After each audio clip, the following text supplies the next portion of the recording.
Kalabharathi academy உங்களை அன்போடு வரவேற்கிறது. இன்றைக்கு நம்முடைய விவாதம் நமக்கு வரக்கூடிய கேன்சருங்கிற வியாதி அல்லது டியூமர்ஸ் கொஞ்சம் கொஞ்சமாக கேன்சராக மாதிரி உடம்பெல்லாம் பரவுது. இந்த கேன்சர் செல்ஸை நம்முடைய வியாதி எதிர்ப்பு மண்டலம் இம்யூன் சிஸ்டம் எப்படி அது கூட ரியாக்ட் பண்ணுது, அதனுடைய விளைவுகள் என்ன, இதை பற்றி நம்ம படிக்கிறதுக்கு பேர், அல்லது இம்யூன் சிஸ்டத்தை நம்ம கேன்சருக்கு எப்படி ட்ரீட்மெண்ட்டுக்கு பயன்படுத்துறது, இது மாதிரி விஷயங்கள் படிக்கிறதுக்கு பேர் டியூமர் இம்யூனாலஜி. அப்படி அந்த விஷயங்கள் படிக்கிற பேர் டியூமர் இம்யூனாலஜி. ஓகே, இப்போ இம்யூன் சிஸ்டம் பற்றி ஃபுல்லாக படித்தோம். Now first we will see what is a tumor and cancer. அதை முதல்ல பார்க்கலாம். ஓகே, a tumor அதுக்கு இன்னொரு பேர் நியோபிளாசம். நியோபிளாசம்னா new growth, new cells growth ஆகுது, புதுசாக வருது. ஓகே, இப்போ எதை நம்ம டியூமர்னு சொல்கிறோம்னா குரூப் ஆஃப் செல்ஸ் இருந்தால் தான் டியூமர், இல்லைன்னா அதை நம்ம என்ன செய்கிறதில்ல, டியூமர்னு சொல்கிறது இல்லை.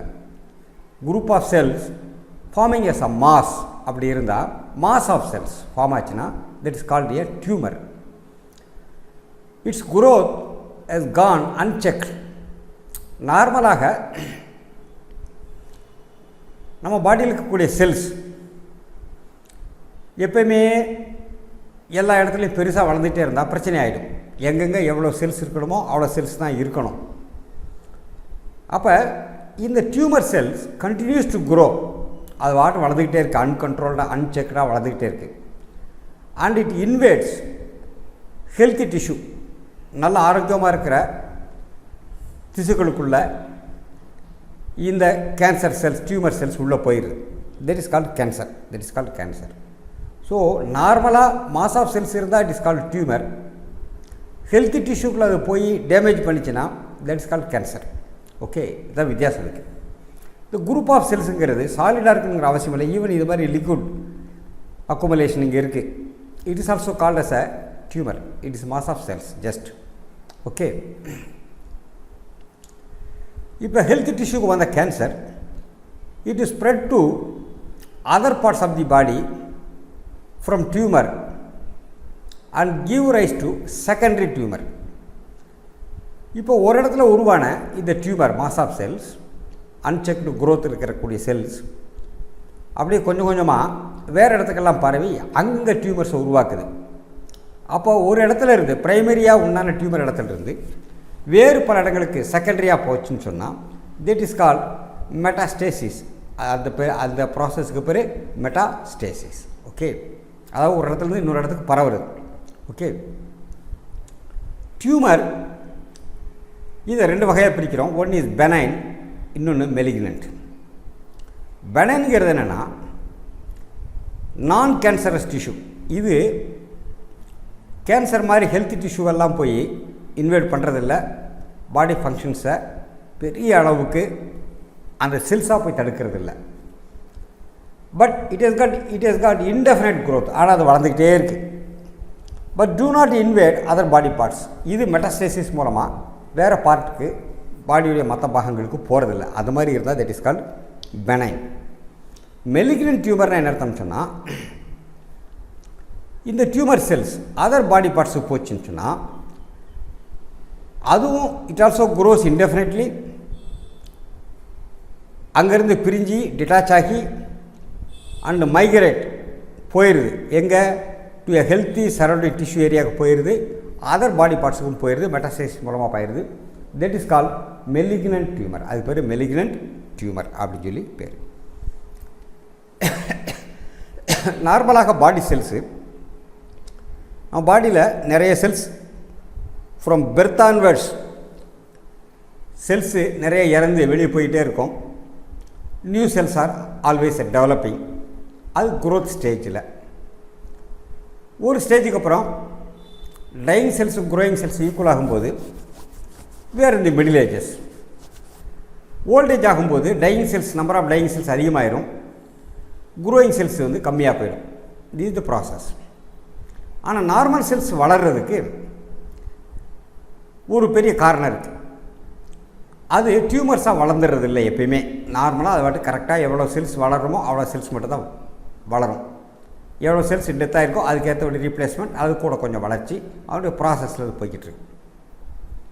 ஸோ நார்மல் செல்லுடைய குரோத் அது வேறு செல்ஸாக டிஃப்ரென்ஷியேட் ஆகிறது. இதெல்லாமே it is highly controlled and regulated. இந்த ரெகுலேட்டரி மெக்கானிசம் ஃபெயிலியர் ஆகிப்போச்சுன்னு சொன்னால் அன்செக்டு குரோத்துக்கு போயிடும். இந்த ரெகுலேட்டரி மெக்கானிசம் எப்படி வேலை செய்யுதுன்னு பார்த்தோம்னா, நார்மல் செல்ஸ் நார்மலாக எப்பயுமே பக்கத்து செல்லோட சிக்னலிங் சிஸ்டம் வேலை செய்யும். அப்போ இதுக்கு பேர் கான்டாக்ட் இன்ஹிபிஷன். ஒரு செல் பக்கத்து செல்லில் கான்டாக்ட் பண்ணுது. அப்போ அந்த சிக்னலிங் மூலமாக இது வளரலாமா வேணாமா, வளர்ந்தது போதுமா, இதெல்லாம் அந்த சிக்னலிங்லேயே அடங்கிடுது. This is called contact inhibition property of the normal cell. Okay, இது பேர் contact inhibition property of the normal cell. It inhibits the uncontrolled growth. இப்போ அன்கண்ட்ரோல்டு குரோத் ஆஃப் செல்ஸ் வந்து நடக்கிறது இல்லை.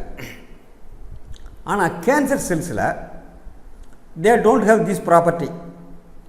இந்த கான்டாக்ட் இன்ஹிபிஷன் ப்ராப்பர்ட்டின்னு சொல்லக்கூடிய குணாம்சம் இந்த கேன்சர் செல்லுக்கு கிடையாது. ஸோ அன்செக்டு குரோத் அங்கே நடக்குது. ஸோ செல் அண்டர்கோஸ் மெலிக்னன்ட் டிரான்ஸ்ஃபார்மேஷன். அது அநியாயமான பெரிய சைஸுக்காக மாறுது, வேகமாக வளர்ந்துக்கிட்டே இருக்குது. And acquires new surface antigen. அந்த செல்லில் புதிய சர்ஃபேஸ் ஆன்டிஜன் வந்துடுது செல்லுடைய மெம்பரேன்ஸில். அது மட்டும் இல்லை, may lose some normal antigens. ஒரு செல்லுக்கு நார்மலாக இருக்கக்கூடிய ஆன்டிஜன்ஸையும் புரோட்டீன்ஸையும் அது லூஸ் பண்ணிடுது.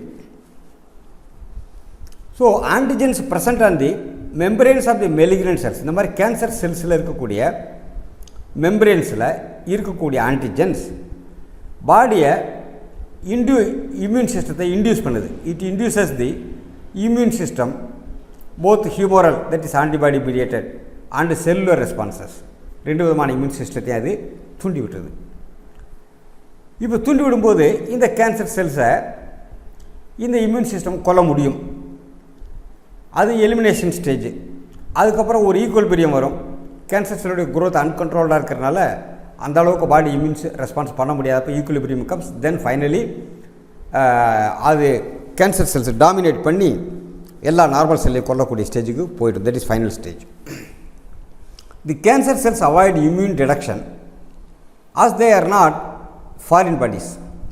இந்த ஆன்டிஜன்ஸ் சர்ஃபேஸ் ஆன்டிஜன்ஸ் புதுசாக வர்றதும் நியூ சர்ஃபேஸ் ஆன்டிஜன் வர்றதும் லூஸ் சம் நார்மல் ஆன்டிஜன்ஸை லூஸ் பண்ணுறதும் என்ன ஆயிடுதுன்னு சொன்னால், இந்த கேன்சர் செல்ஸு பாடி செல்ஸோடைய அன்செக்டு குரோத்தாக இருக்கிறதுனாலையும் இது மாதிரி சேஞ்சஸ் எல்லாம் வர்றதுனாலையும் இது ஃபாரின் பாடியாக இல்லாதனால பல சமயங்களில் நம்முடைய இம்யூன் சிஸ்டம் இதை ஃபாரின் பாடிஸாக ஃபாரின் ஆன்டிஜனாக கருதாமல் பேசாமல் விட்டுருது. ஸோ அன்செக்டு குரோத்துக்கு அது ஒரு ரீசனாக இருக்குது. Now here we will see how metastasis occurs. ஒரு இடத்துல உண்டான டியூமர் மெலிக்னண்ட்டாக மாறி எப்படி பல இடங்களுக்கு போகுதுன்னு பார்த்தோம்னா, இது ஒரு ஆர்கன். இந்த இடத்துல அன்செக்டு குரோத் ஆஃப் செல்ஸ் நடக்குது. இப்போ நம்ம உடம்புல எந்த இடத்துல ஒரு டிஷ்யூவில் டேமேஜ் நடந்துச்சுன்னு சொன்னால் டிஷ்யூ ரியாக்ட்ஸ் பேக். அது பேர் இன்ஃப்ளமேட்டரி கண்டிஷன் சொல்கிறோம். அந்த இன்ஃப்ளமேட்டரி கண்டிஷனில் ஒரு முக்கியமான ரோல் அது ரிப்பேர் பண்ணுறக்காக என்ன நடக்குதுன்னு சொன்னால், இந்த செல்ஸுடைய சிக்னல் எடுத்துக்கிட்டு பக்கத்தில் இருக்கக்கூடிய பிளட் வெசல்ஸ் எக்ஸ்டெண்ட் ஆகி அது கூட சேர்ந்துருது. So there will be blood supply. Okay, இதுக்கு பேர் ஆஞ்சியோஜெனிசிஸ். இதுக்கு பேர் ஆஞ்சியோஜெனிசிஸ்.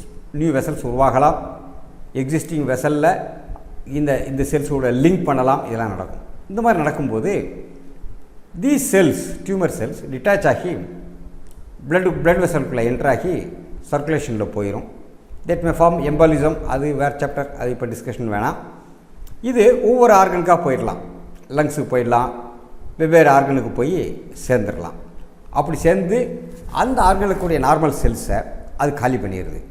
ஸோ திஸ் பிகம்ஸ் ஜெனரலைஸ்டு பாடி கேன்சராக மாறிடுது. ஒரு இடத்துல இருந்து பிரைமரி டியூமர் அப்படியே பல இடங்களுக்கு போய் செகண்டரியாக மாறி வெவ்வேறு இடத்துல பரவிட்டே போகலாம். This is called metastasis. How cancer cells grown course. Okay. Thank you, students. We'll meet again in the next discussion. Thank you.